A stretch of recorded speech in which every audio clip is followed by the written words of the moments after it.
Ahora recuerdo que después de que el vehículo temporal se desvaneciera en el futuro, tuve una visión de Marty diciéndome que había regresado del futuro. No, esto no es Regreso al Futuro. Esto es Futuro Imperfecto. Desde el estudio de Los Salares, bienvenidos a nuestra radio de Alcalá de Henares.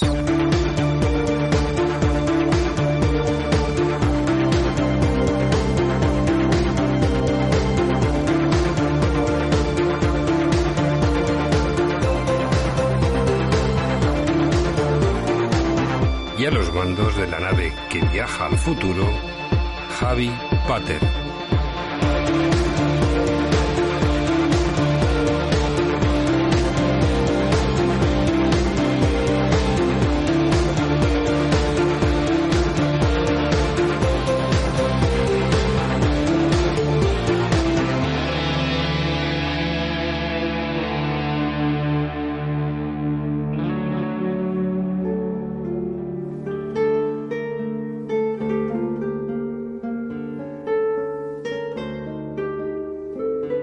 Futuro Imperfecto, radio podcast de Alcalá de Henares, Madrid.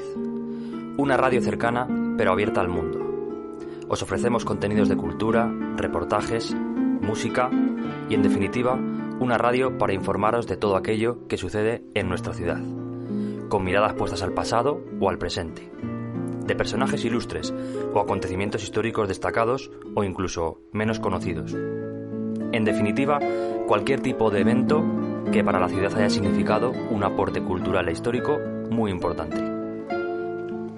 Futuro Imperfecto Radio, un viaje único, una experiencia única.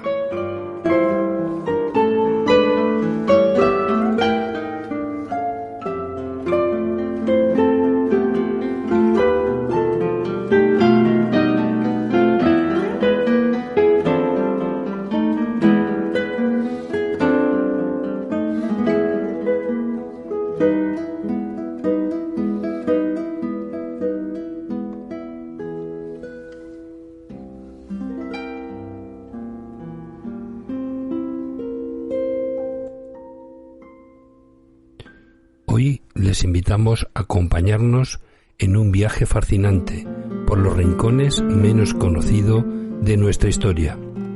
Nuestro programa está dedicado a una obra singular. Comparecen los olvidados, de Plácido Barrios Fernández. Este libro nos permite escuchar las voces de hombres y mujeres que durante siglos permanecieron ocultos tras el silencio de los archivos. Personas que vivieron en los márgenes de la sociedad y que apenas dejaron más rastro que unas líneas escritas en documentos notariales. Mujeres abandonadas, homosexuales perseguidos, gitanos discriminados, prostitutas, esclavos, niños expósitos y muchos otros protagonistas anónimos vuelven hoy a comparecer ante nosotros gracias al trabajo paciente y riguroso de la investigación histórica. La historia suele recordar a quienes ejercieron el poder. Este libro nos recuerda que la verdadera historia también está formada por aquellos que sufrieron la exclusión, la pobreza, el rechazo o el olvido. Y precisamente de ellos hablaremos. Cuando pensamos en documentos notariales solemos imaginar escrituras de propiedades, herencias o otros contratos. Sin embargo, los protocolos notariales son mucho más que eso. Son auténticos depósitos de memoria. En ellos aparecen personas reales enfrentándose a problemas reales. A través de sus declaraciones conocemos conflictos familiares, situaciones de pobreza, abusos, marginación y reclamaciones de derechos y dramas humanos que difícilmente aparecen entre otros documentos históricos. Plácido Barrios Fernández ha dedicado casi 5 años a rastrear estas historias dispersas en los archivos. Historias pequeñas en apariencia, pero inmensa desde el punto de vista humano. Cada protocolo notarial es una puerta abierta a la vida cotidiana de siglos pasados.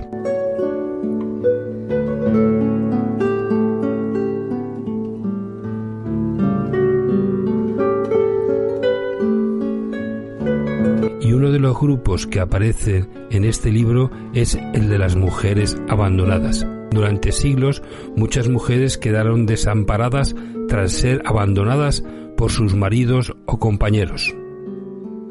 La legislación y las costumbres de la época limitaban enormemente sus posibilidades económicas y sociales. Algunas tuvieron que acudir a los tribunales para reclamar alimentos. Otras lucharon para recuperar bienes familiares. Muchas quedaron atrapadas en situaciones de extrema vulnerabilidad. Los protocolos notariales conservan sus voces.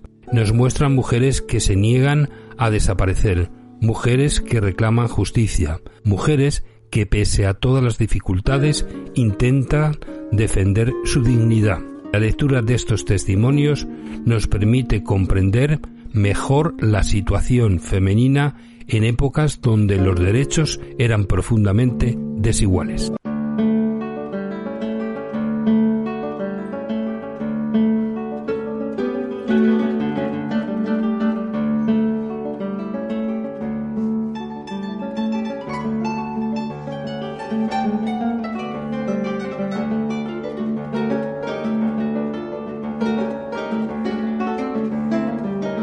Otro de los temas más interesantes del libro es la situación de los homosexuales. Fue perseguida social, religiosa y legalmente. Muchos hombres y mujeres tuvieron que ocultar su identidad por miedo al castigo, al rechazo o incluso a la muerte.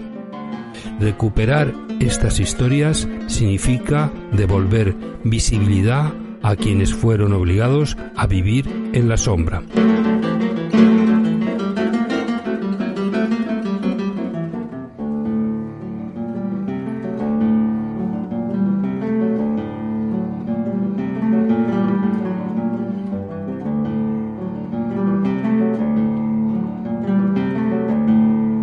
La historia del pueblo gitano está marcada por la exclusión.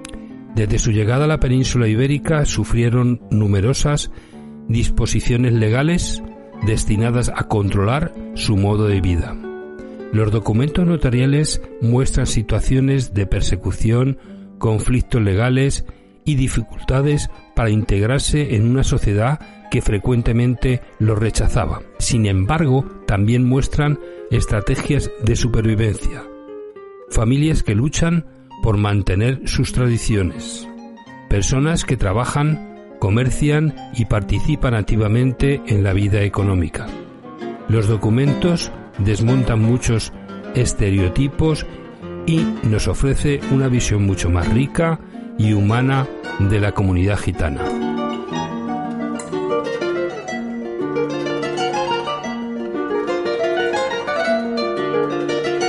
La prostitución ha acompañado a las sociedades humanas desde la antigüedad. Sin embargo, las mujeres que ejercían esta actividad vivían generalmente bajo el peso del desprecio social. Muchas llegaron a ella empujadas por la pobreza. Otras carecían de alternativas laborales. Los protocolos notariales revelan aspectos poco conocidos de sus vidas. Detrás de cada documento aparece una persona concreta, con sus dificultades y sus aspiraciones.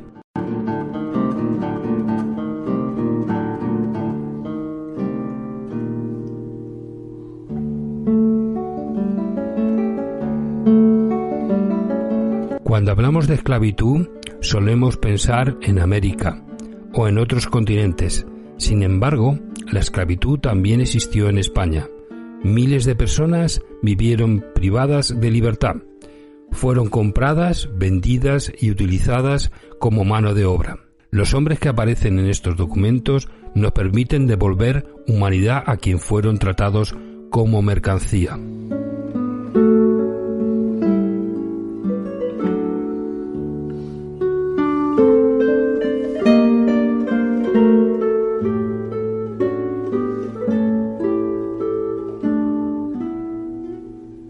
Los expósitos, niños abandonados por sus familias poco después de nacer. Las causas eran diversas: pobreza extrema, embarazo fuera del matrimonio, imposibilidad de mantener a los hijos, muchos eran depositados en hospicios o en casas de misericordia. Los documentos permiten seguir algunos de sus destinos. Historias marcadas por la incertidumbre y la fragilidad. Historias que reflejan la dureza de la vida para los sectores más desfavorecidos de la sociedad.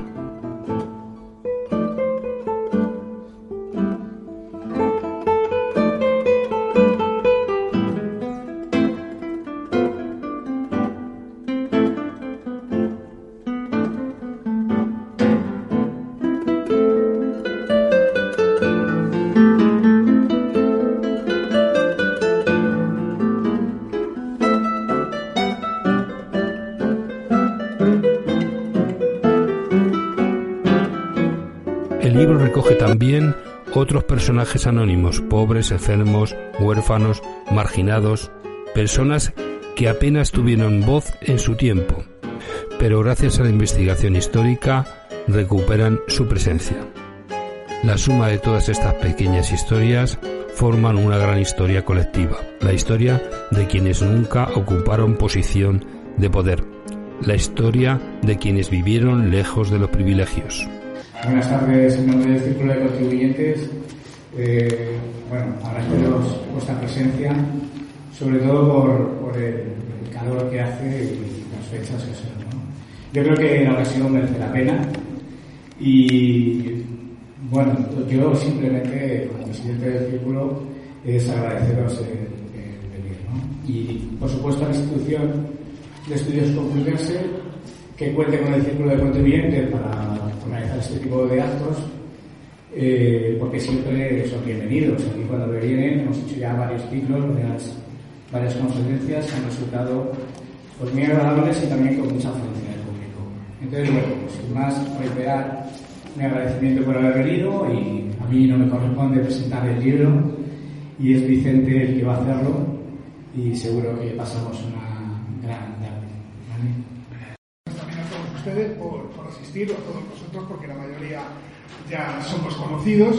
Y pues efectivamente venimos hoy a presentar un libro de Plácido Barrios Fernández, que es uno de los muchos notarios que hay ahora en Alcalá de Henares. Todavía uno recuerda los tiempos en los que nada más que había un notario, pero hoy en día ya sois bastantes. No sé si cuántos... Hay uno de ellos. Somos 7. 7. Iba a decir yo 7 u 8, no me equivoco. Después de Madrid, el sitio donde más hay. Después de Madrid capital, el sitio de toda la provincia es Alcalá. Donde más notarios. Bueno, en principio, lo lógico en estos casos es presentar evidentemente al autor, a Plácido Barrios. Es licenciado en Derecho por la Universidad Autónoma de Madrid. Cursó estudios de paleografía en la Universidad de León, que le han servido muchísimo para sus estudios y sus libros. Es doctor en Derecho por la Universidad Complutense de Madrid, en la especialidad precisamente en Historia del Derecho. Ingresó en el notariado en 1990 y ha estado en diferentes lugares, en Talleres de Oriola, La Robla, Sueca, Calahorra, Mieres, y desde el año 2018 aquí en Alcalá, es decir, que ya lleva 8 años con nosotros, ¿no? Fue comisario de la exposición El documento notarial del siglo XII a la inteligencia artificial en mayo del año 2022, con motivo del 12 Congreso Nacional del Notariado Español, celebrado en Málaga. No hay ninguna duda, es un apasionado de la historia notarial en general y especialmente de todo lo relativo al notariado y a la sociedad española de la edad moderna. Ha publicado sobre dicha temática en revistas y publicaciones académicas y universitarias, en webs profesionales, y ha colaborado en prensa escrita, la ABC, El País, La Nueva España, o también prensa digital como El Confidencial. En el año 2021 publicó el libro de Escribanos a Notarios, Apuntes para una historia del notariado español, un libro que a mí realmente me sorprendió y sobre todo me dio una información amplísima y muy importante. Yo creo que toda la gente que nos dedicamos a la investigación histórica nos ha servido muchísimo ese libro, porque nos ha explicado cómo es precisamente el notariado, los protocolos notariales desde dentro, ¿no?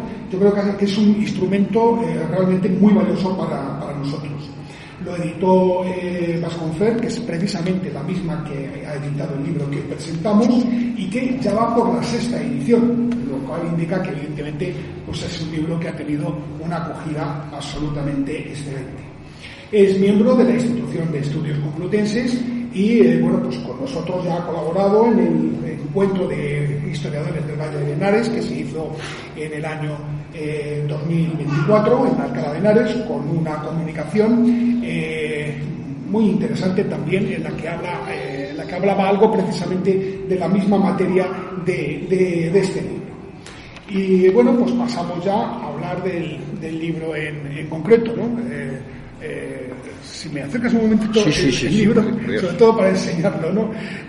Comparecen los olvidados, ¿no? Es un libro francamente interesante, como ven. A mí, desde luego, si me sorprendió el primero, este me ha sorprendido todavía más. Ya conocía algo porque él me había adelantado y había leído ya algunas cosas precisamente sobre los marginados en las notarías, ¿no? Con los notarios, ¿no? Es un tema que, en principio yo no lo conocía, salvo el tema de la sustitución en el servicio militar, es decir, gente que, que no quería ir al servicio militar, pero tenía dinero suficiente y entonces, pues lo que hacía era hacer una escritura notarial con otra persona que iba en su lugar a servir, ¿no? Sobre todo en África, ¿no? Y en Cuba también, evidentemente, con el tema de la guerra de las colonias, ¿no? A cambio, evidentemente, de un dinero, ¿no? Eso sí que más o menos lo conocía, pero luego había otro tipo de cosas que para mí fueron un verdadero descubrimiento, ¿no? Como por ejemplo las declaraciones de pobres, ¿no? A mí que un pobre tuviera que ir a un notario para decir que era pobre de solemnidad, me pareció una cosa absolutamente sorprendente, ¿no? Y aquí hay muchos documentos que precisamente sobre ese tema, ¿no? El libro realmente es un libro sobre la historia, realmente aporta muchísimos datos sobre la historia de los marginados en la Edad Moderna en España, ¿no? Todo tipo de marginados. Lo iremos un poco viendo, aunque luego él hablará más del contenido del libro. Yo me limito más un poco a presentar propiamente el libro, más que a otra cosa, ¿no? Era un poco a veces sorprendente, ¿no? La gente marginal que tenía que recurrir en cantidad de ocasiones al notario, que tenía que hacer documentos con el notario. No era lo más en principio lo más normal, lo más corriente. Entonces, claro, a partir de esos documentos, ¿qué es lo que ocurre? Que son un instrumento absolutamente importantísimo para los historiadores, porque nos dan una visión de un mundo más marginal que no, a veces no es suficientemente conocida o es muy parcialmente conocida, ¿no? No son demasiados los documentos. Pues tenemos los protocolos notariales que desde luego nos dan una enorme, importantísima información. ¿Y quiénes son los marginados que Plácido hace un estudio en su libro?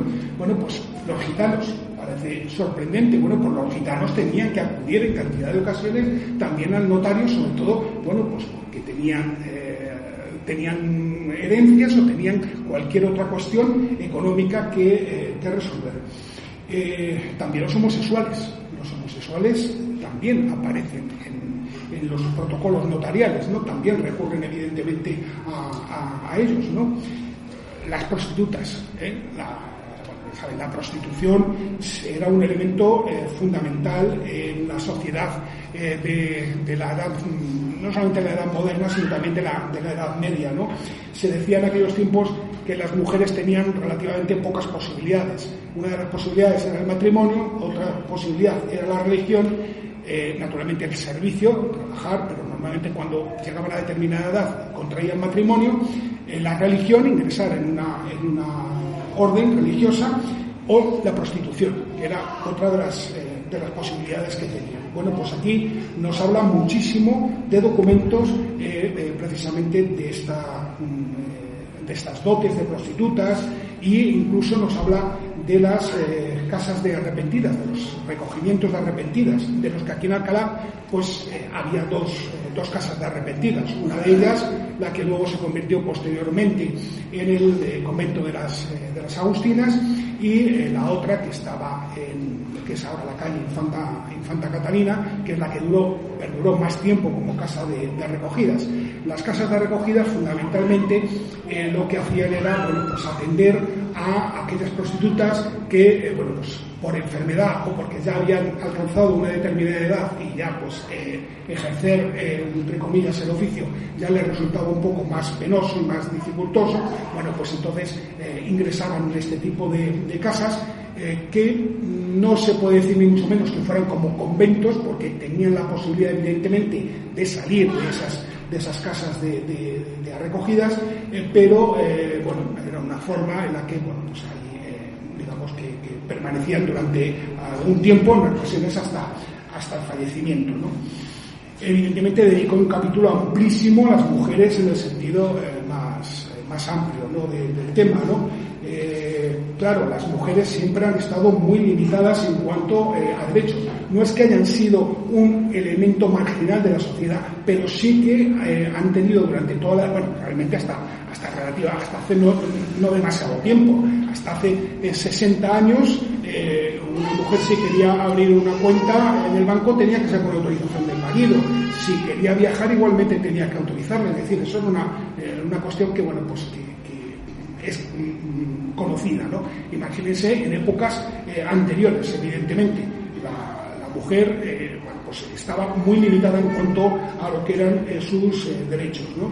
Entonces, pues él nos habla de las licencias maritales, nos habla de las dotes matrimoniales absolutamente fundamentales, nos habla de un tema muy curioso, el tema de los matrimonios a trueque, Supongo que luego se extenderá en este tipo de cosas. Yo lo que voy a hacer es hacer una visión un poco global de los contenidos del libro. Él ya irá a temas de más detalle y ya verán que les sorprenderá muchísimo. A mí me sorprendió realmente muchísimo. Habla también de las dotes conventuales, evidentemente. La obligada virginidad. También nos hablará de las mujeres espontaneadas, las palabras de casamiento. Esto era también como muy habitual, ¿no? Dar palabra de casamiento, luego se incumplía y pues evidentemente se podía ir a un recurso, ¿no? Nosotros tenemos casos muy conocidos, ¿no? Quizás el caso más conocido es el de la familia Cervantes. María de Cervantes, la tía de Miguel de Cervantes, precisamente recibió promesas había entrado en amoríos con Martín el Gitano, hijo del duque del Infantado, y esas promesas de matrimonio no se cumplieron. Tuvo una hija, Martina, naturalmente le pusieron el apellido del padre, Martina de Mendoza, como correspondía, y como incumplió, al final el abuelo de Miguel de Cervantes, Juan de Cervantes, lo llevó a los tribunales y al final tuvieron que indemnizarla a María de Cervantes con una importante cantidad que utilizó para volver la familia a Alcalá y poder comprar la casa en la que vivió la familia y en la que nació Miguel de Cervantes y sus hermanos. Naturalmente habla del adulterio como delito, las cartas de perdón de cuernos. Había cartas de perdón de cuernos, o sea, también se perdonaba ante un notario los cuernos. Es que realmente el libro, es que incluso ha habido momentos en los que me ha parecido francamente divertido, ¿no? Porque hay casos que realmente son francamente muy curiosos, aparte de eso, de toda la información que nos ofrecen de temas que prácticamente no los conocíamos. Naturalmente habla de la violencia de género, las mujeres abandonadas, y luego el tema de los pobres y menesterosos, ¿no? Las declaraciones de pobre, que ya he comentado, ¿no? Para poder ser enterrado tenían que hacer una declaración de pobre, ¿no? También sorprende muchísimo, ¿no? Pero hay escrituras de fianzas de pobre. Habla también naturalmente de la mendicidad, de los expósitos, de los hijos ilegítimos. Hay escrituras de adopción y de prohijanamiento. Nos habla de los huérfanos, la protección del patrimonio de los huérfanos, que era un tema también también muy importante, y también habla de los niños de la doctrina cristiana, los famosos doctrinos, que aquí en Alcalá pues también teníamos nuestro oratorio de los niños de la doctrina, que dependía del ayuntamiento de Alcalá, y bueno, en el que recibían pues una formación en doctrina cristiana, de ahí viene el nombre precisamente de doctrinos, hasta que alcanzaban una determinada edad. Ese edificio era evidentemente propiedad del ayuntamiento de Alcalá, el edificio que conocemos ahora como la Ermita de los Doctrinos, y precisamente la cofradía, cuando se crea la cofradía del Cristo de la Misericordia, pues deciden dirigirse al ayuntamiento para solicitarle licencia para poderse establecer en el oratorio de los niños de la doctrina. Es decir, que la cofradía fue muy posterior a los niños de la doctrina. El ayuntamiento les concedió licencia. Hoy en día el edificio no es del ayuntamiento, pero no es porque no lo sea, porque siempre lo fue. Y además el ayuntamiento siempre corría con los gastos de conservación, de mantenimiento del edificio, y también del maestro que impartía la doctrina cristiana, además de todo lo que eran los arreglos de los edificios. También nos habla de las cartas de soldada o de servicio, es decir, aquellos que entraban para trabajar, aquellos jóvenes o niños que entraban a trabajar pues con un maestro en cualquiera de las actividades artesanales. Bueno, pues había cartas de soldada en que se establecían una serie de condiciones, y bueno, pues ahí incluso nos llega a hablar también hasta de los leprosos, ahí también hace referencia a epidemias. Naturalmente también los judíos y los conversos pasaban evidentemente por las notarías, y también hay documentos notariales de ellos, ¿no? Hay, bueno, pues evidentemente los préstamos con usura. Ya sabemos que una de las cosas que más con las que más se atacaban los judíos era precisamente con el tema de la usura. Y luego están los contratos notariales de embarque, sobre todo cuando se producen cuando los judíos en 1492 son expulsados de la península, ¿no? Y bueno, pues ahí sí que la verdad es que podemos ver cómo realmente se aprovecharon, o gente que se aprovechó muchísimo de esa obligación que tenían de marcharse de España, marcharse y además no poderse llevar ninguna propiedad, es decir, las malvendían porque no les quedaba otro remedio. Lógicamente habla también de los moriscos. Los moriscos permanecieron un siglo más, un poquito más de un siglo más, hasta 1616 más o menos en España, y bueno, pues igualmente a través de los documentos notariales pues nos habla de las diferencias de trato entre lo que eran los cristianos viejos y los moriscos, ¿no? Y también nos habla de la esclavitud, porque también había esclavos, esclavos moriscos, y bueno, luego también de otro tipo. Nos habla de la esclavitud en la península, hasta que se abolió definitivamente en el siglo XIX, porque en muchas ocasiones se dice aquello de que en España nunca había tenido esclavos. Bueno, eso no es del todo cierto. Había también esclavitud en España, ¿no? En la península. Y bueno, pues ahí se habla también de la venta de esclavos, la libertad, cómo podían adquirir la libertad de los esclavos, ¿no? Naturalmente pues habla del tráfico de esclavos, del tráfico de esclavos negros de Sevilla, de Cádiz, hacia las Indias, hacia La Habana, y incluso pues de huidos y cimarrones también que aparecen en protocolos notariales, ¿no? Y los caribos. Bueno, yo lo que puedo decir es que el libro realmente es un libro además de una lectura bastante aceptable, es decir, se llega muy bien a todos no hace falta tener unos grandes conocimientos de historia, porque sabe perfectamente contarlo muy bien, pero sobre todo lo que me interesa destacar es que es un libro de un rigor impresionante. Es decir, él no es historiador, aunque es doctor en historia del derecho, no es historiador como tal, pero desde luego controla de verdad perfectamente lo que son los mecanismos de la historia, los conoce perfectamente y sabe llevarlos. Además tiene un enorme conocimiento de la bibliografía, es impresionante. Es decir, cuando uno ve el libro y ve todas las referencias bibliográficas en las notas a pie de página, se da cuenta de que realmente ha trabajado con centenares de libros, o sea, de centenares de libros, de estudios, de artículos, entrevistas especializadas, en congresos, es decir, que el libro es desde luego de un rigor impresionante. Naturalmente trabaja con protocolos notariales.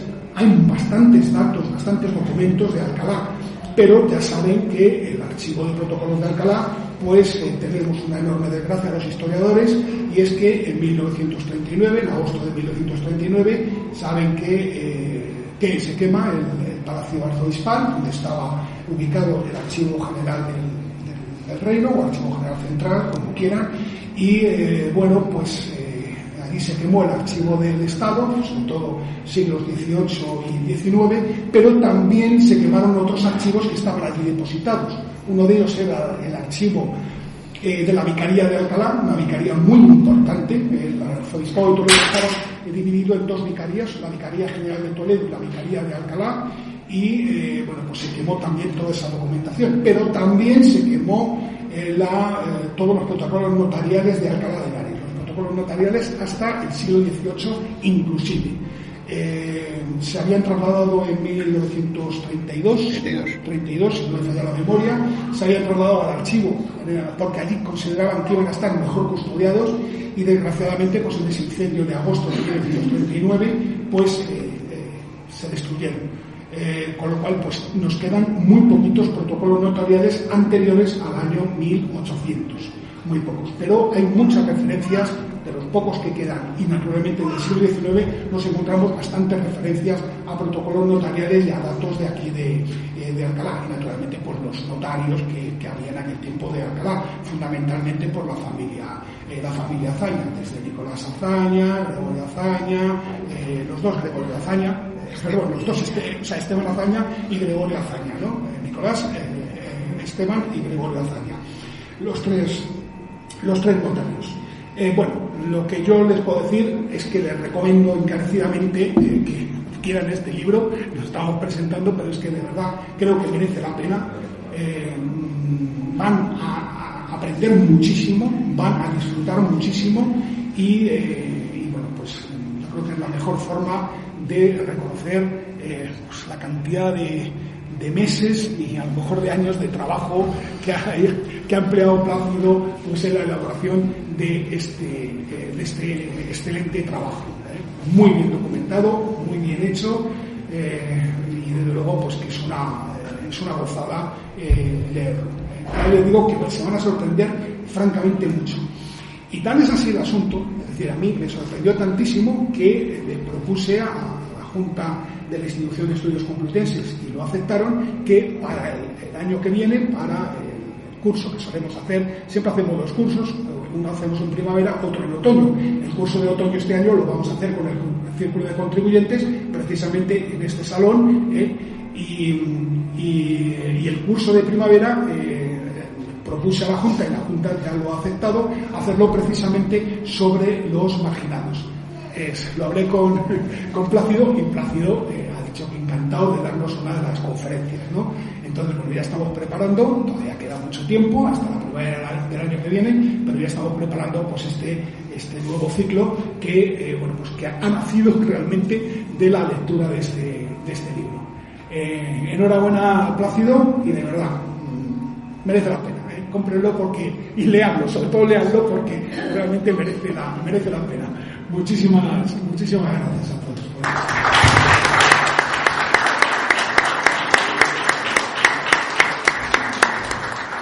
Bueno, si le olvidó decir que, yo creo, no sé si lo habíamos comentado, que los derechos de la edición es para un fin solidario. Es decir, he decidido que los derechos de la edición sean para becas y ayudas económicas para estudiantes sin recursos. Es una manera. Lo que late en el libro, vamos a hablar, es la labor social del escribano para las clases más desfavorecidas. He pensado que es un detalle en esa misma línea. Ahora ya entramos en tema. Muchísimas gracias, Vicente, por tus palabras. Estoy agradecido y estoy, ¿qué puedo decir, no? Gracias a la Institución de Estudios Complutenses por haber organizado esta presentación, de la institución de la que me honro en ser miembro. Gracias al Círculo por acogernos en esta magnífica sede.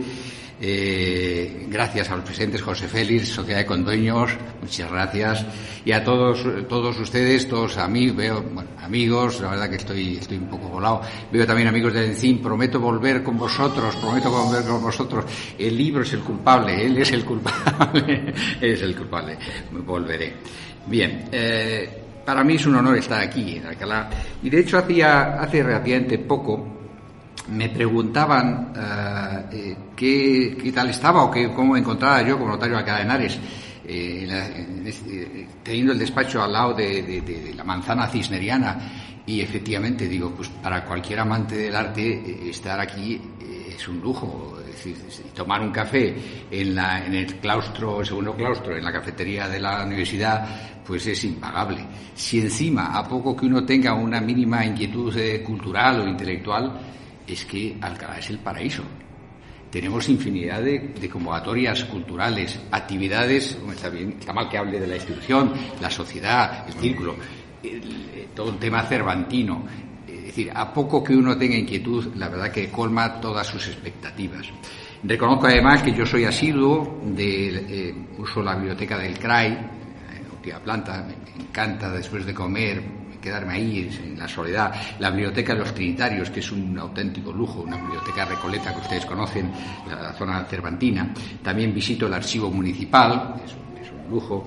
El AGA, que está aquí, Alfonso, el anterior el director del AGA. Vamos, ¿qué les puedo decir yo? Y encima, con la presencia de todos ustedes, pues que estoy sinceramente encantado. Querría iniciar, me insinuó Vicente, oye, pues estas líneas de exposición de tu presentación. En realidad él lo ha glosado muy bien, no puedo sino felicitarle. Primero, los motivos para este tema. Bueno, a mí siempre me ha atraído el tema de la historia, siempre he leído historia, yo soy un gran lector de historia, todo escritor tiene que leer impepinablemente, porque antes que escritor eres lector, y he leído historia, me ha gustado mucho la historia, de hecho la palografía consideré que era el necesario para acceder a esos documentos notariales, y por mor de mi profesión dije, oye, pues historia y el tema de escribanil, ¿no? El tema de los escribanos. Y me atrajeron siempre las clases más desfavorecidas, menos pudientes.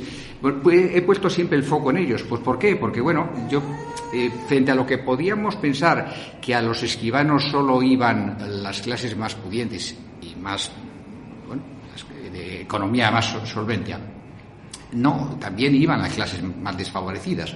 De hecho, hemos tenido tengo documentado el testamento de una liberta, de una esclava recién libertada. Tengo las declaraciones de pobre que me ha mencionado Vicente. Es decir, que hay documentación. Y de hecho, la prueba palpable es que aquí hay infinidad de documentos en los cuales los protagonistas, los auténticos protagonistas, son los marginados, los preteridos, los olvidados. Precisamente el objeto que he buscado en este libro es sacar de la invisibilidad a la gente sin historia. Parafraseando, que a mí me interesan más los que sufren, los que padecen la historia, que los que la escriben. Por ejemplo, me atrae más el testamento de un inclusero de Madrid que reconoce que es hijo de la inclusa y que manifiesta que tiene empeñadas sus ropas en la tienda de la calle, no sé, calle Mayor, o un testamento que recoge sus mandas, o una declaración de pobre, o que dice lo que debe, porque en realidad no tiene sino deudas, y que además lo hace in articulo mortis, a punto de fallecer, ante el escribano del Hospital de la Pasión, porque está acogido a modo de hospicio, porque no tiene medios para estar de otra manera, que a lo mejor el testamento de un título, que entiendo que haya gente que, por supuesto, y además son dignos, hay mucho campo de investigación, y entonces me he centrado en eso. Porque además yo considero que un documento antiguo, por eso ser antiguo, podrá ser una curiosidad mayor o menor, pero lo que da valor a ese documento, a mi juicio, es la dimensión humana que hay detrás. ¿Por qué? Porque se intuyen, tengo escrito en el libro, se intuyen muchas horas amargas detrás de los protocolos notariales. En estos documentos se leerán y algunos te llegan a la fibra íntima, te emocionan, porque ves la dureza de las circunstancias de muchos testadores que reconocen toda suerte de infortunios. Y precisamente estaba el escribano ahí para dar fe de ello. Y son gente que yo me cuido mucho de poner nombre y apellidos. De hecho, podrá criticarse, pero ¿por qué pones que se llama Martín Alonso? Porque precisamente ese es lo único que le podemos dar. Su paso por la historia, se ha escrito que el olvido es el humo que queda por el paso acelerado del motor de la historia. Entonces, por lo menos recogemos a esta gente que de otra manera ni siquiera tendría una mención. Y a eso obedecen precisamente los dos lemas que aparecen al comienzo del libro. El primero es de la novela Imán, de Ramón J. Sender, que dice: Biance es ese hombre cualquiera, que somos casi todos, el que padece la historia y que nunca se le otorga escribirla, ni siquiera que su infortunio sea reconocido por ella. Eso es lo que pretende modestamente esta obra.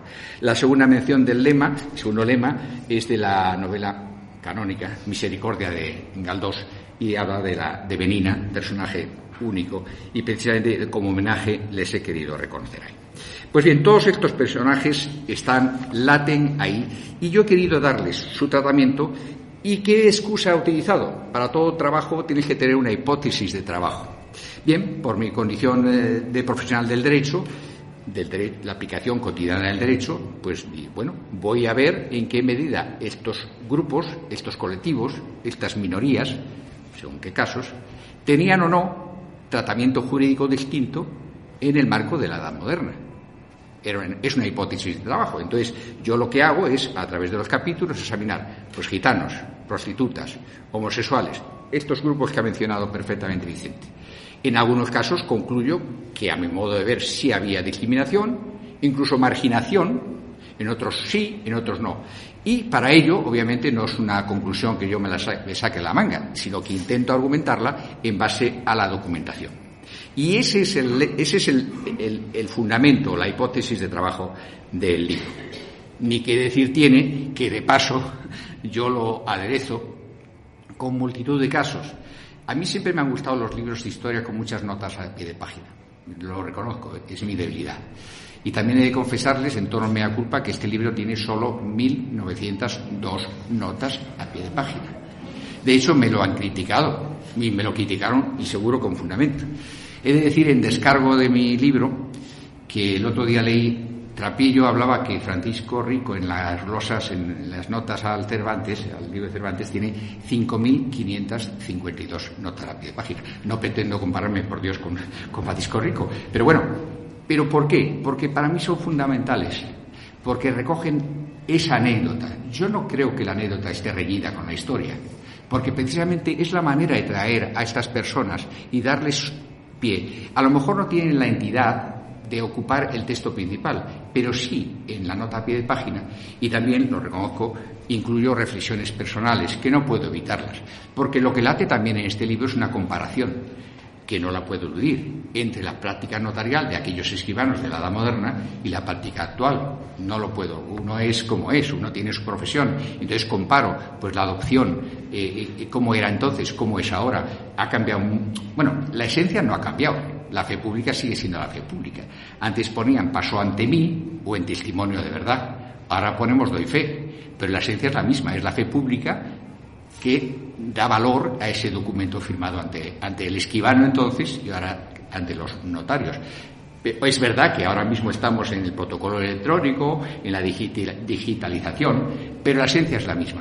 Y la esencia es el trato con la gente que va a los despachos. Bien, otra pregunta que me dijo Vicente. ¿Cuánto tiempo te ha llevado escribirlo? Aquí tengo a mi mujer presente, que probablemente tendrá mucho que decir a eso, ¿no? O preferirá callar. Me ha llevado bastante tiempo. Evidentemente, este trabajo yo no esperaba. Yo creo que hago mucho de abogado del diablo, otra de las críticas es que mi pretensión es excesiva. Tratar la edad moderna, siglos XVI, XVII, XVIII, y la práctica notarial. Es verdad que he visitado muchos archivos, pero es que es una actividad imposible. De hecho, yo pongo aquí, reconozco modestamente que esto es el inicio y que seguro que otros investigadores más dotados que yo completarán el trabajo, llegando incluso a conclusiones diferentes, ¿por qué no? Entonces, el detonante, el germen, ¿dónde nació? Bueno, yo lo cifro, el dies ad quo, dies ad quem, jurídicamente el inicio. Yo las fechas extremas que dicen los archiveros. Sí, 2019 hay un primer esbozo, que es un trabajo, un artículo sobre la esclavitud en los protocolos, que se publica en una revista de Barcelona. ¿Por qué? Porque yo veía que la esclavitud, la gente, como decía Vicente, hablaba de la esclavitud, pero decía, eso es algo lejano, no, ni siquiera se daba aquí en la península, eso se daba en las Antillas, en Cuba, en los ingenios azucareros. Y yo quiero demostrar, y de hecho incluso hace poco con una persona a la cual tengo mucha consideración, me negaba, dice, ¿tú qué estás diciendo?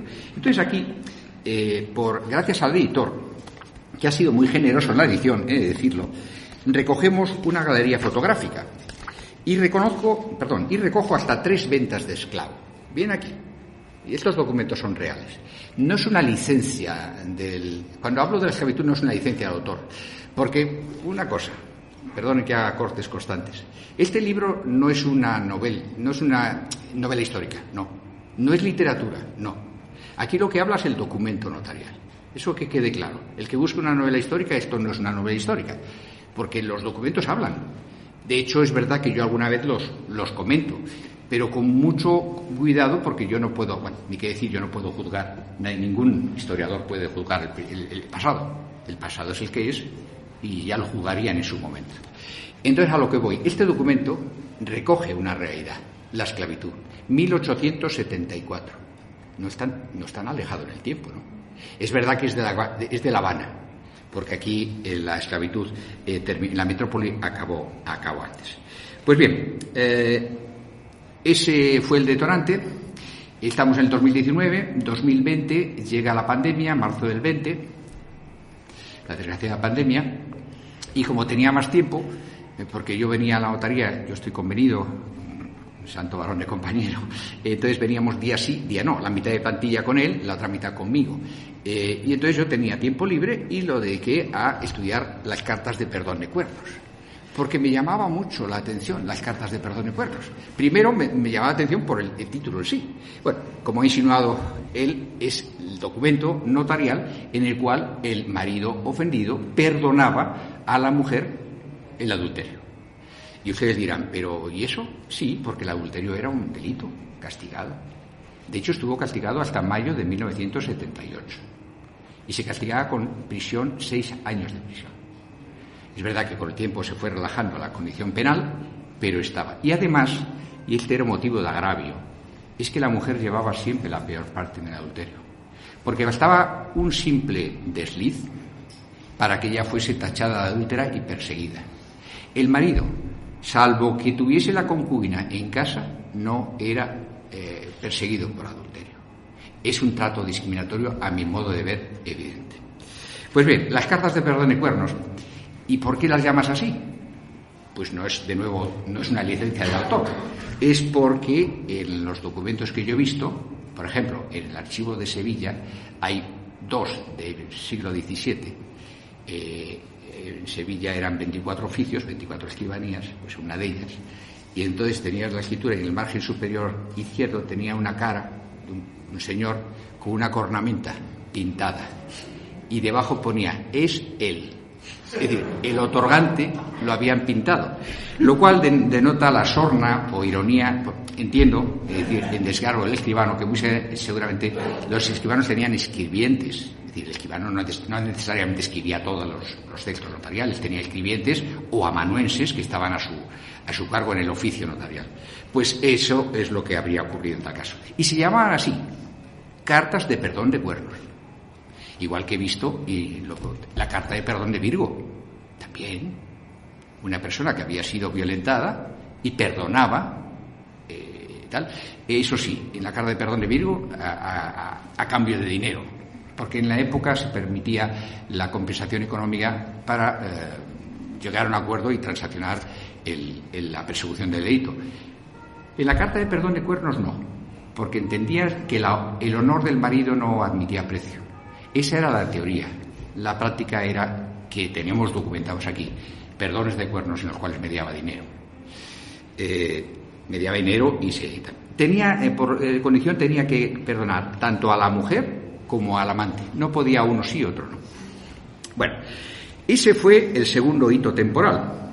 El tercer hito temporal es el libro de Escribanos a Notarios del año 21, que fue una apuesta personal por el estudio de los escribanos. La diferencia entre el libro aquel y este es que el protagonismo en aquel era el escribano, el notario, y aquí es el compareciente, el otorgante, el que va a la notaría. Por eso en aquel libro yo me centré, pues por ejemplo, en cómo se accedía al oficio escribanil, cómo se compraban o vendían los oficios, los avatares de los escribanos. Por ejemplo, los 2 últimos capítulos son de la Guerra Civil, porque hubo, como en todos los oficios, muchos daños, mucho sufrimiento. Incluso me permití el lujo de poner galería de notarios en apuros, lo cual también podrá ser criticado a lo mejor como una licencia. Pues no, con el sufrimiento que entrañaban, es verdad que me disculpaba en el texto. Ese fue otro hito, y el último hito fue la sustitución de soldado, que es un tema apasionante que lo descubrí, como ven, y los que me conocen ya lo saben. Yo me apasiono con una cierta facilidad. Claro, la palabra pasión la oirán mucho a lo largo de esta presentación. La sustitución de soldado. A mí me parecía increíble que hubiese, hombre por hombre, que yo, que tenía dinero, consiguiese que el hijo de mi criado fuese en lugar de mi hijo. Es verdad que era una situación, bueno, todo data de la ordenanza, que es la que estudió, de 1837. Y alguien me podrá refutar, oye, Plácido, pero eso ya no es la edad moderna. Y es verdad, la edad moderna canónicamente es 16, 17, 18.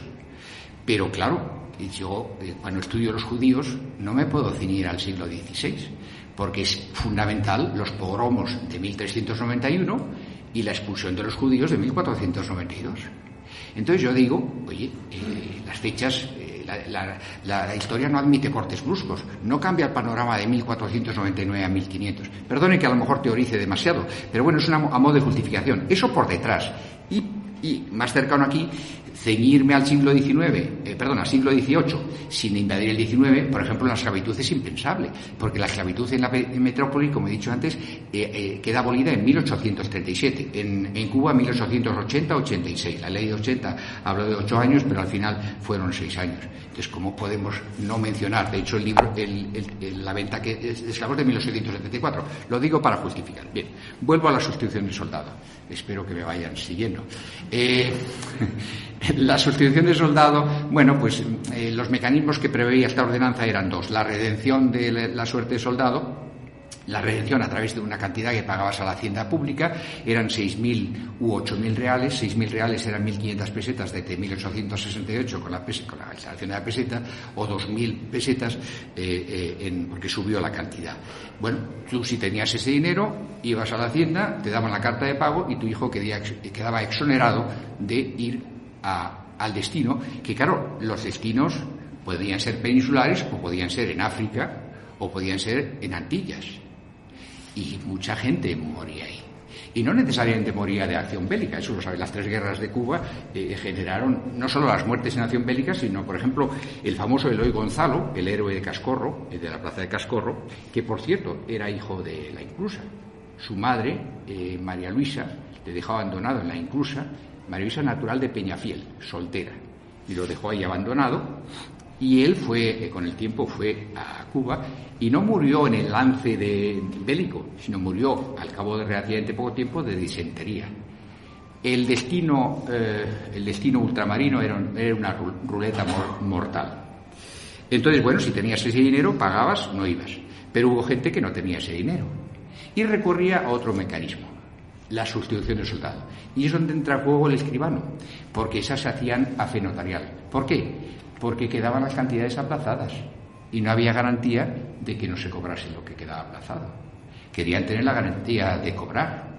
Entonces, bueno, se ha hecho una media nacional en torno a 3.000, 4.000 reales. El ahorro era considerable, de pagar 6.000 a pagar 3.000. Entonces, normalmente se entregaba en el momento de la escritura 1.000 reales y el resto quedaba aplazado. De hecho, tengo mencionado, vamos, después lo veré, bueno, lo voy a mencionar aquí, demonios. Gregorio Azaña, escribano de Alcalá, abuelo de don Manuel Azaña, y tenemos como compareciente don Antonio Cebrián. El don no lo tenía el otro. porque el endonamiento es muy interesante.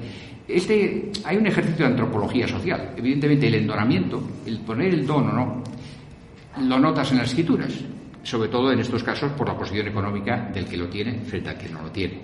Antonio Cebrián, de Campo Real, de 25 años, se obliga a sustituir como soldado a don Eduardo Carrillo. Él sí tiene el don. El padre de Eduardo Carrillo le abonaría, en este caso son 4.000 reales, 1.000 ahora y el resto al cabo de un año. Era el año de responsabilidad en el cual podría volverse atrás. Lo dramático de todos estos documentos es que en todos se preveía que la cantidad aplazada no la cobrara el interesado, por una razón obvia, porque podía fallecer. Tenemos incluso documentado un caso de Alicante, que el que tenía que pagar no paga, y le reclaman. Evidentemente no reclama el sustituto porque ha muerto, los herederos, y se va a Argel, huye, y no lo paga. Bueno, por eso digo, esos documentos los lees y te trasladas, ¿no? En Segovia tengo documentados más de un caso en el cual va el hijo del criado, el que sustituye al soldado que le había tocado la suerte del soldado. Bien, de esta manera, estos son los hitos temporales y buscando, estos son una justificación de cuánto tiempo te ha llegado. Pues yo, aquí en el libro, al final, hablo de 5 años. De hecho, en el colofón de las conclusiones pongo Madrid, Ribansella, Alcalá de Henares, 2026. Esta es la prueba palpable de que hay 5 años aquí de trabajo, sobre todo con estos hitos que sirvieron de espoleta. Pasamos ahora, ya tras esto pequeño introito, a, podía hacer un resumen, ya lo ha hecho Vicente, un resumen, tampoco quiero excederme en exceso, respecto a las conclusiones. Marginados. Bueno, marginados a mi modo de ver estaban los esclavos. Evidentemente el esclavo era una cosa, se compraba, se vendía. El esclavo no comparecía, es obvio. El esclavo no comparecía, no tenía capacidad jurídica, ni siquiera capacidad de obrar. Era una cosa. Y entonces no comparecía ante escribano. Comparecía como objeto de la escritura, para ser vendido, pero no tenía nada que decir.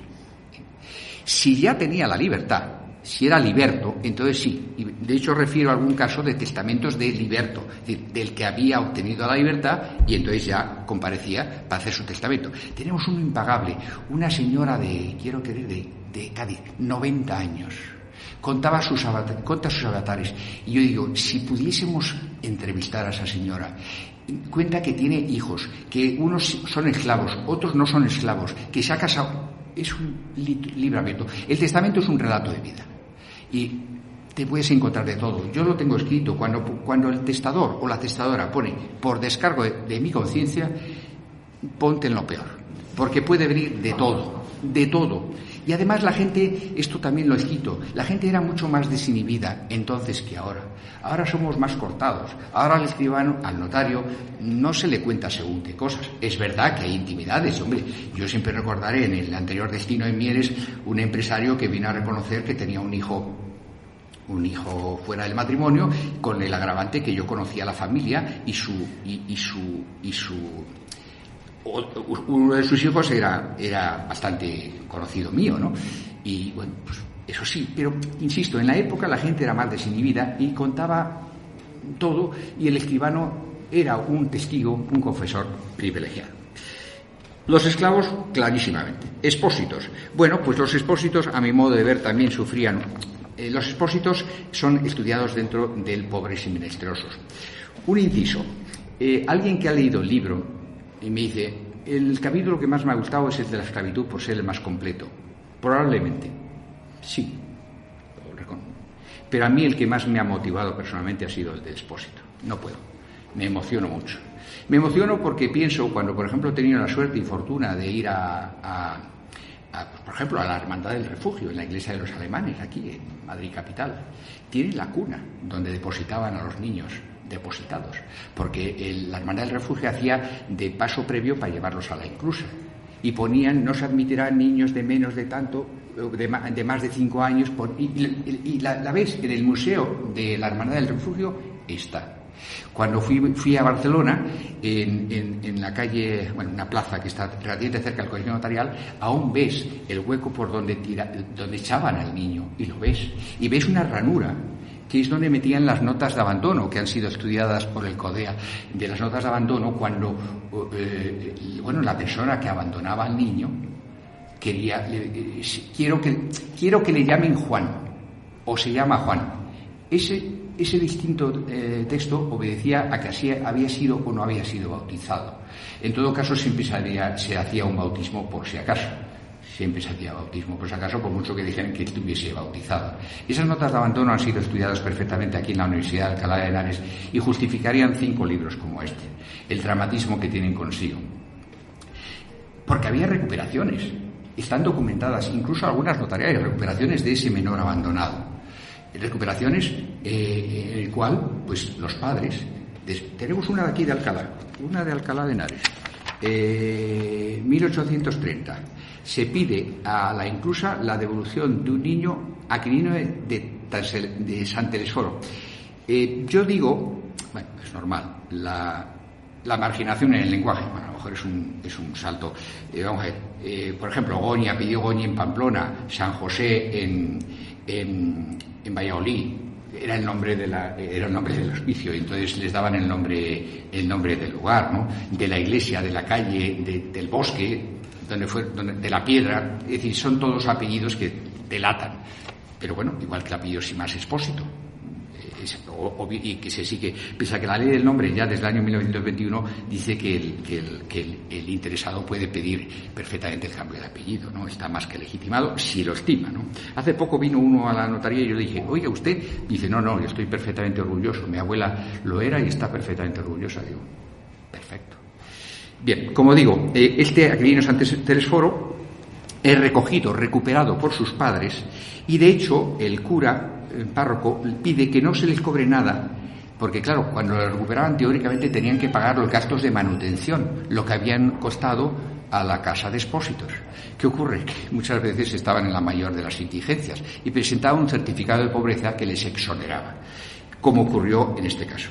El récord de más tiempo para recuperar a un niño abandonado es Antonio José, 1721, en la inclusa de Salamanca. 13 años después fue recuperado por sus padres.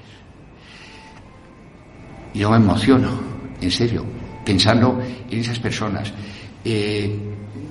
Úbeda. En Úbeda también hay una ranura y un agujero, y se conserva. Ahí estaba la inclusa. Lo de la inclusa de Úbeda ha sido tratado por una buena amiga de la Tarifa, y la tasa de supervivencia morían todos. A los 3 años no llevaba ninguno, porque no había medios. No había medios para las inclusas, no estaban dotadas. Claro, hoy en día es impensable, porque están los servicios sociales, el servicio de beneficencia, pero en casos como el de Úbeda, en que no había dinero, porque por ejemplo, la de Salamanca tenía mayor tasa de supervivencia. Bueno, no sé cómo voy de tiempo, y quizás, como me vengo arriba con estos temas que me emocionan, pues tengo que ceñirme a lo mejor a algún caso más. Bien, Expósitos, para mí era un caso de marginación, porque además en tema hereditario los hijos ilegítimos estaban claramente perjudicados, había inequidad. El tema de homosexuales. Bien, la homosexualidad, en la época, hay que decir, era considerado un hereje. El binomio pecado-delito en aquella época. ¿Y por qué? Porque se entendía que era un pecado contra la natura. De hecho, se habla en las escrituras, pecado contra la natura, pecado nefando, y es que la condena era dramática, era la muerte, no era. Es decir, el que era pillado. Por ejemplo, hay un trabajo magnífico de Sevilla, del padre León, que era un jesuita, que era confesor de la cárcel real de Sevilla, y pues constata casos y casos de homosexualidades que eran quemados en la hoguera. Por cierto, no hablo de zoofilia, pero no hay caso, no. Prefiero no salirme demasiado del tema.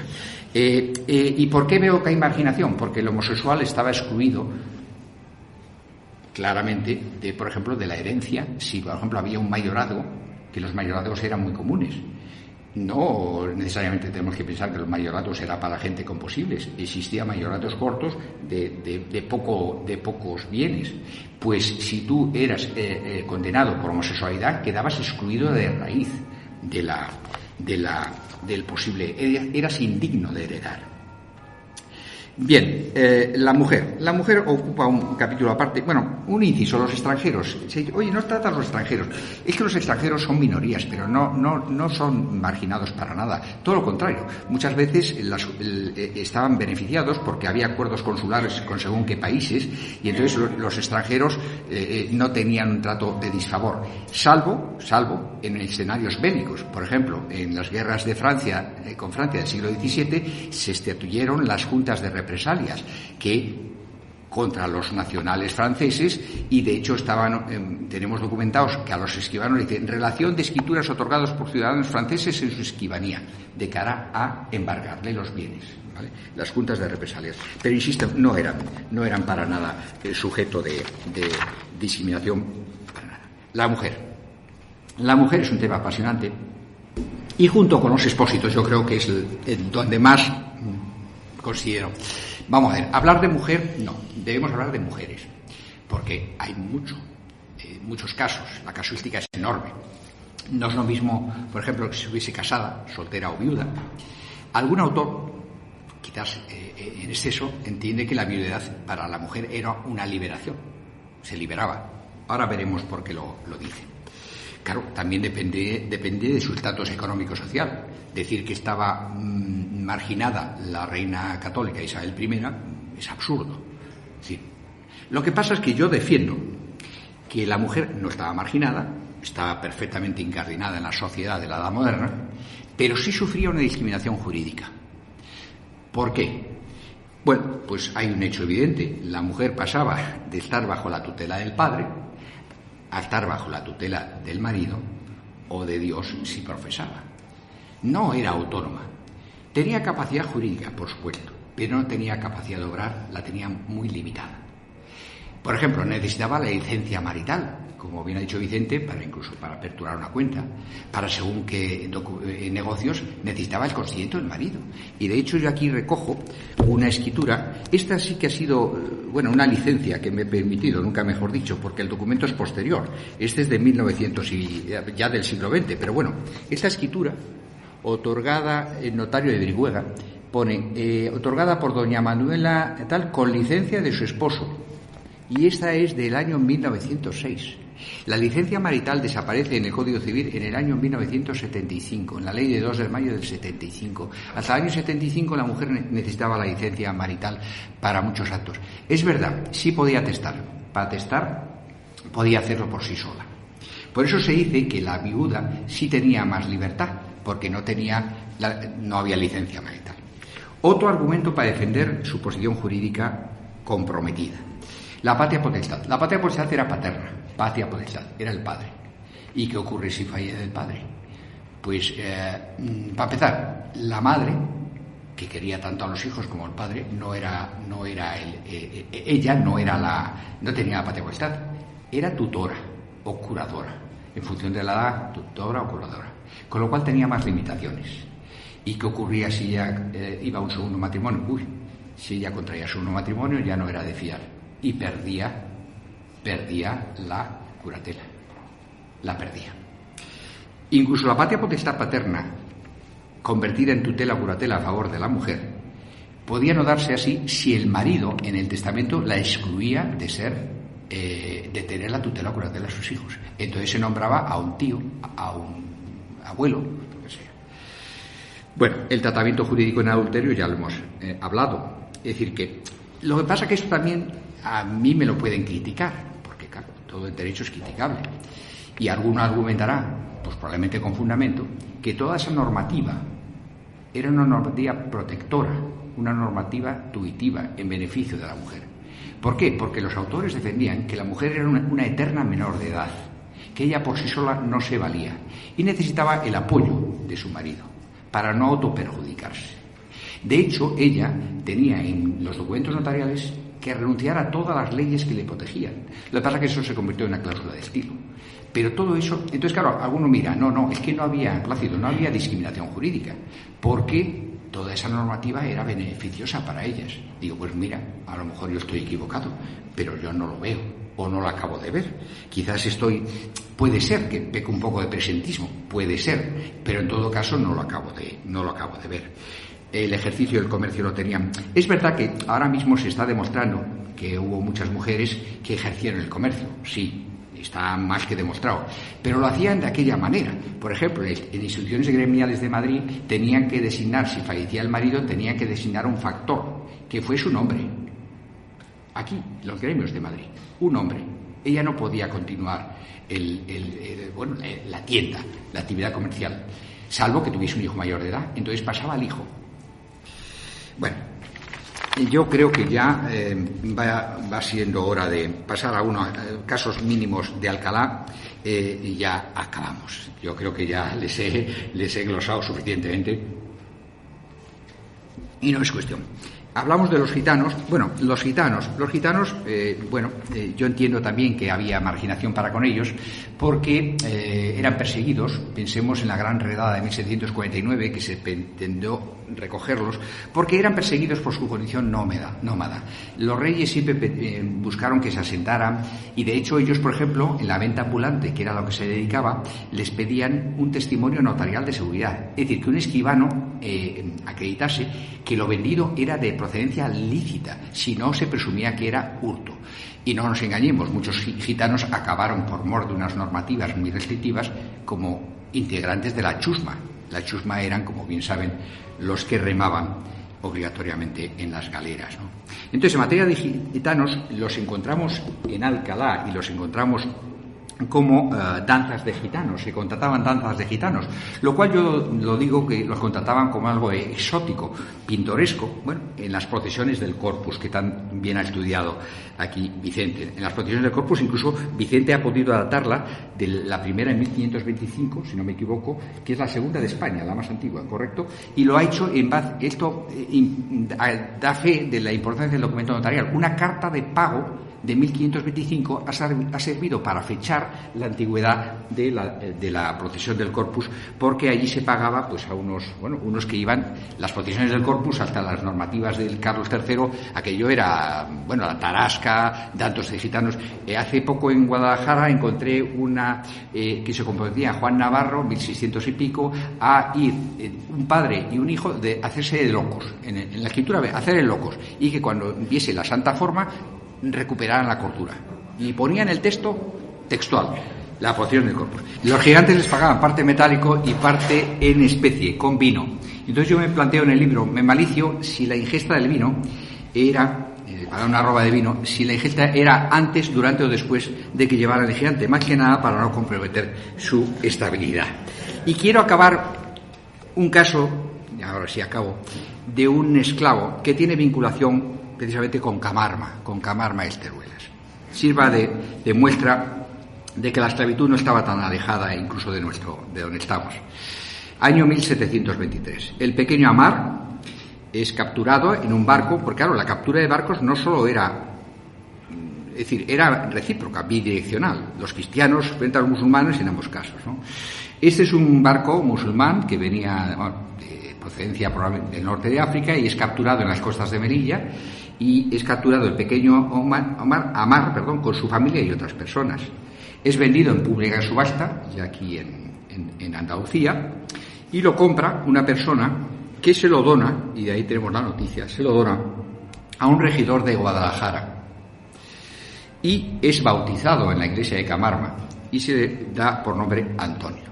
Entonces yo digo en el libro, este chaval, que en la escritura pone que tenía 7 u 8 años, es difícil que pusiese la edad concreta porque no la sabían ni ellos. Precisamente yo digo los esclavos, uno de los dramas que acontecían de la esclavitud es que carecían de historia, no tenían historia. Se sabe el caso de uno que presumiblemente era el hijo del rey, de un rey de una de las tribus de allí, porque cuando llegó a Sevilla veía que le trataban de manera diferente el resto de los compañeros de esclavitud. Entonces el duque que le compró dijo, uy, este debe ser un personaje importante. Y entonces le dio un trato de favor, pero no tenían historia. A lo que voy, y me planteo, en 5 meses, que es el lapso de tiempo, este chaval es abordado el buque y es bautizado aquí en Camargo, a este chaval le cambió la vida. Nada más. Muchísimas gracias.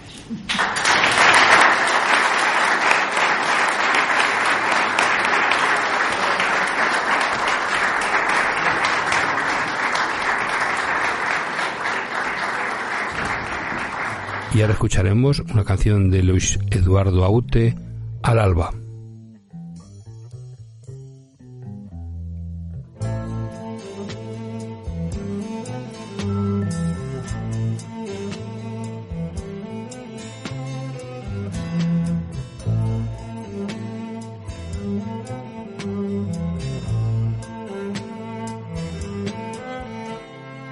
Si te dijera, amor mío, que temo a la madrugada, no sé qué estrellas son estas que hieren como amenazas, ni sé que sangra la luna al filo de su guadaña.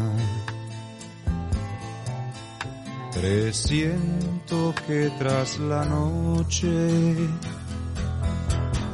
vendrá la noche más larga.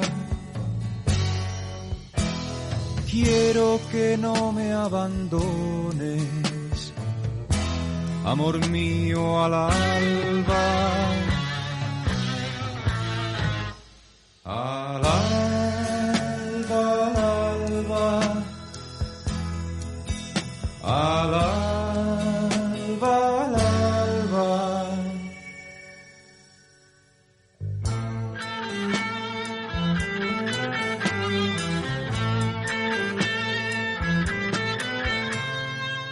Los hijos que no tuvimos se esconden en las cloacas, comen las últimas flores. Parece que adivinaran que el día que se avecina viene con hambre atrasada. Presiento que tras la noche vendrá la noche más larga. Quiero que no me abandones, amor mío, al alba. Al alba, al alba. Al alba, al alba.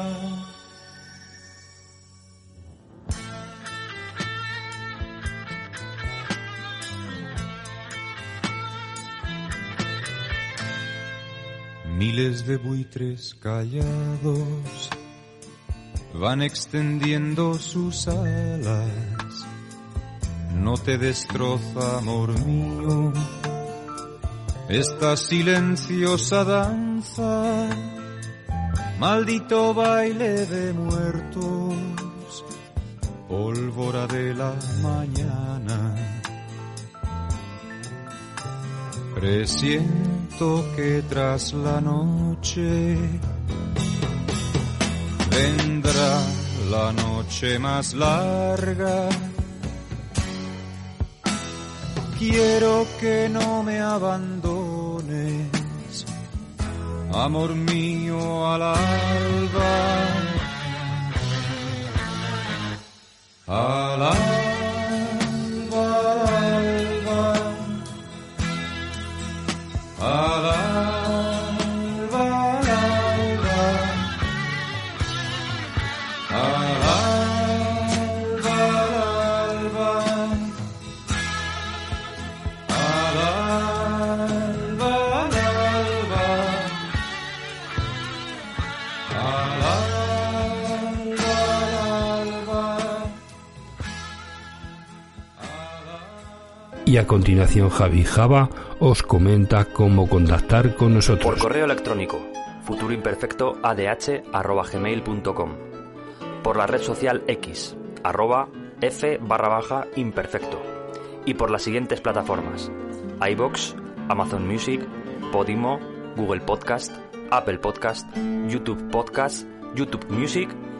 Y no dejéis de suscribiros por cualquiera de los canales ya mencionados. Y también con la Institución de Estudios Complutenses. Por teléfono 624 66 0501. También por correo electrónico IEE complutenses@gmail.com. También por la página web ieecc.es, y el horario de oficina es martes, miércoles y jueves de 10 a 1 del mediodía. A todos los oyentes que todavía no sois socios, os animamos a colaborar con esta asociación y ayudar a la difusión de la historia de nuestra ciudad, con una cuota de tan solo 30 euros semestral.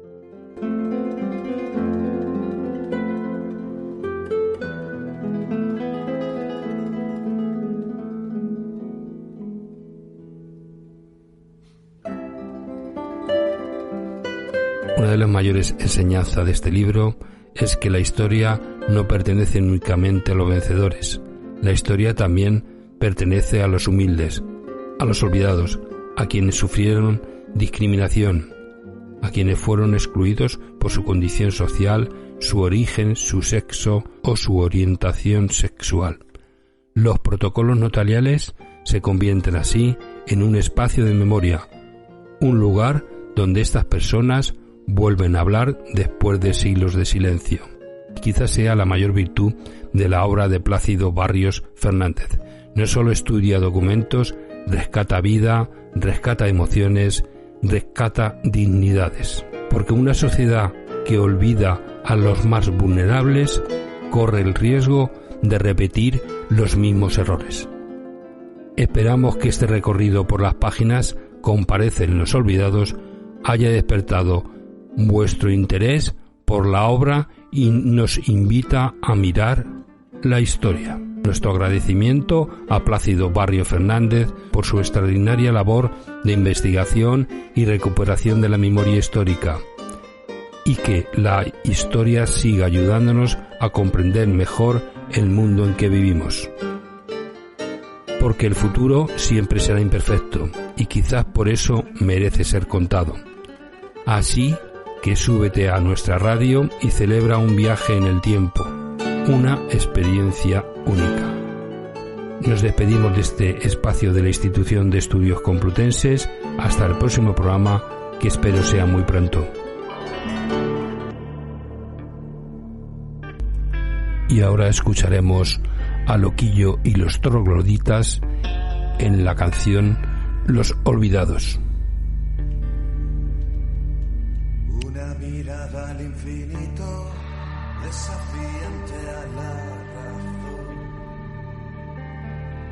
agarrado a una guitarra y apostando al perdedor, de un país que olvida la memoria y el dolor, disidente de 1000 batallas, tu guerra no terminó.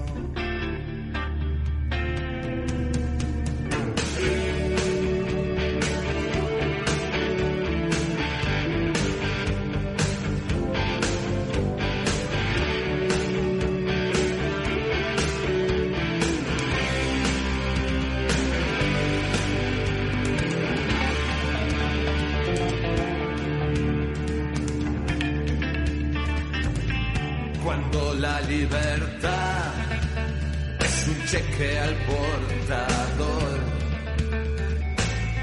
ya no queda tiempo para la revolución. La pasaron a garrote y nadie protestó. Donde los poetas, donde el cantautor, contigo,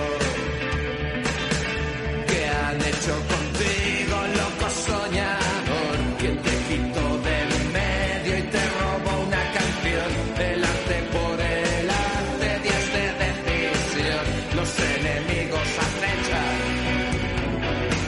que no se apague tu voz, que nadie apague tu voz.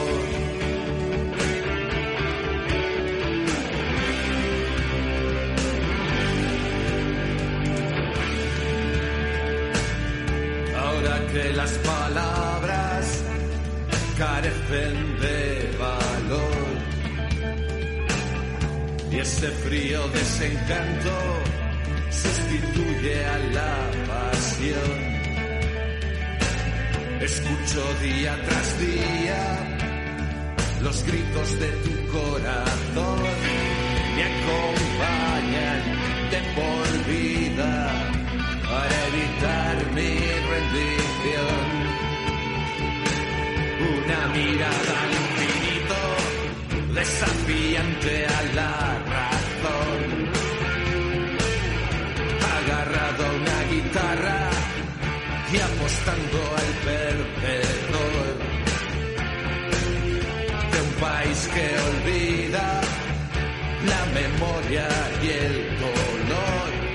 Disidente de mil batallas, tu guerra no terminó. ¿Qué han hecho contigo? ¿Qué han hecho contigo, loco soñador? ¿Quién, dime, te robó una canción? El arte por el arte, días de decisión. Los enemigos acechan, que no se apague tu voz, que nadie acalle tu voz, que no se apague tu voz, que nadie acalle tu voz.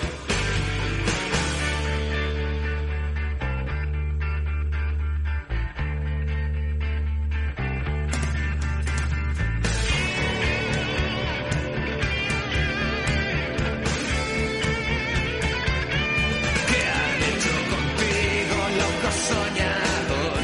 ¿Quién, dime, te robó una canción? El arte por el arte, días de decisión. Los enemigos acechan, que no se apague tu voz, que nadie acalle tu voz, que no se apague tu voz, que nadie acalle tu voz.